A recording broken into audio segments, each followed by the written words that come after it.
we're joined by the man himself, Tipperary Senior Hurling Manager Eamon O'Shea. Eamon, you've had time to reflect on the first game. What are the main issues or concerns that came out of that game? Well, after a game like that, you have to have time to recover a bit. So the first thing is just get your recovery in, and then just go back to the training pitch, and see what you can do, if you can do something better, and try and work on a few things. And you can't work on a lot of things, not a lot of time. So you just try to get back and getting down to brass tacks again. 128 was heavy scoring. Did you think perhaps if you were told before the game if you scored that much that you could win it? Yeah, never against the opposition we play because it's such a good team, and you aim at this stage to score as much as you can. It is a really good score, but they put on a really good score as well. So when you're playing a top class opposition, and these are the top opposition you can get, you really have to stay working the whole time to try to keep the scoreboard ticking over. And I mean that's a challenge for us the next day. What pleased you most then? Was it the work rate? Well, yeah, I mean I was was expecting that we'd perform okay, because our leading was good, and we were working hard in training, and we've had matches on a consistent basis. So going into a game that you're in reasonable form, and I think that what pleased me most is that form transferred itself from the training pitch onto the pitch in terms of our ability to keep going, and to work and so on like that. That's probably the most pleasing aspect. I remember during the year you asked the players to fall in love with the ball again. Yeah. They most certainly are at the moment, aren't they?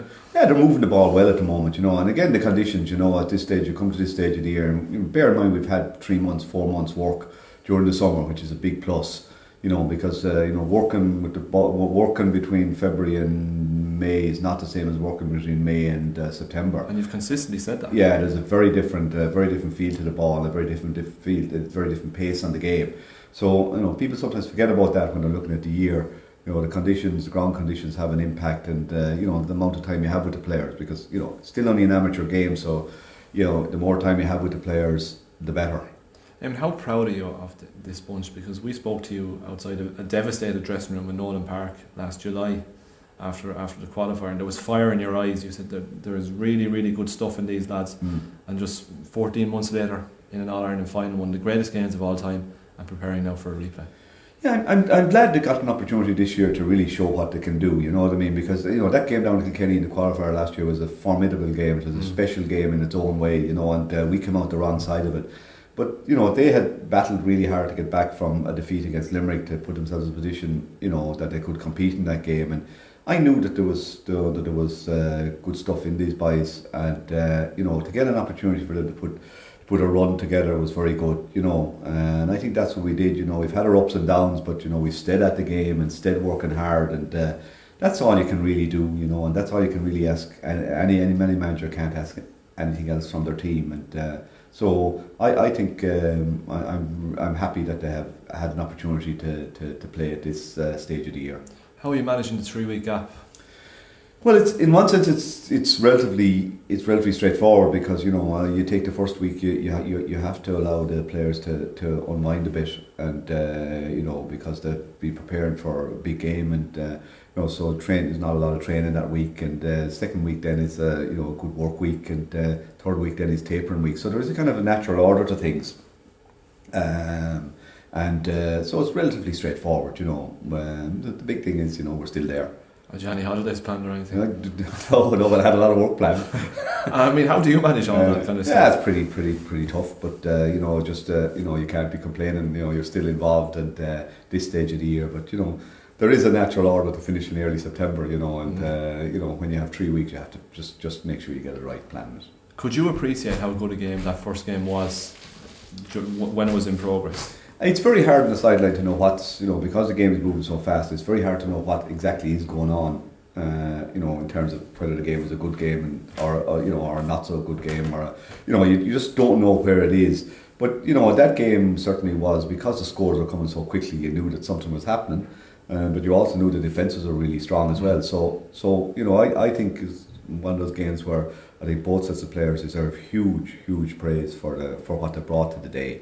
Which was a great game of hurling, but it could be totally different the next day. The next day is a very different day, and so on like that. So you've got to approach it very differently. The character of our guys down the home straight was phenomenal.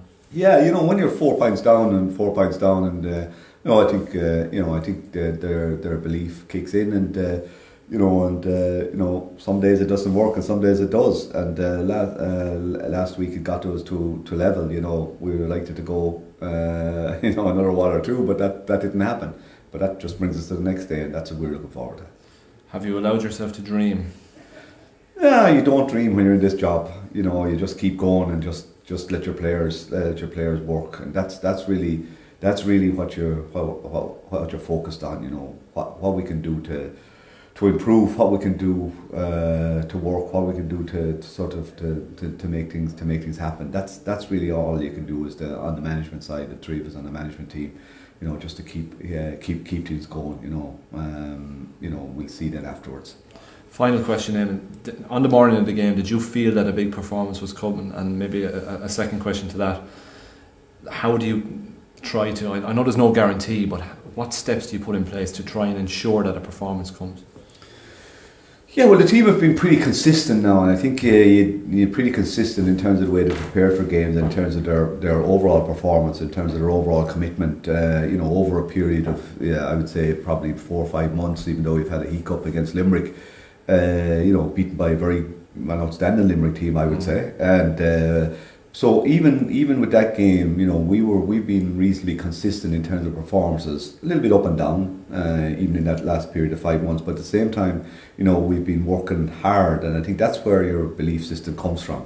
You see it there, and you think, yeah, this is okay, this is working. The guys are working hard, and they're doing their very best to be the best they can. That's all you can ask for on any given day, and that's what we have to go again to the well and see what we can dig up the next day. But as always, it's in the players' hands. Eamon, you're a busy man. Thanks for your time. From all at Babble.ie, we wish you all the very, very best for the replay. Yeah, thank you.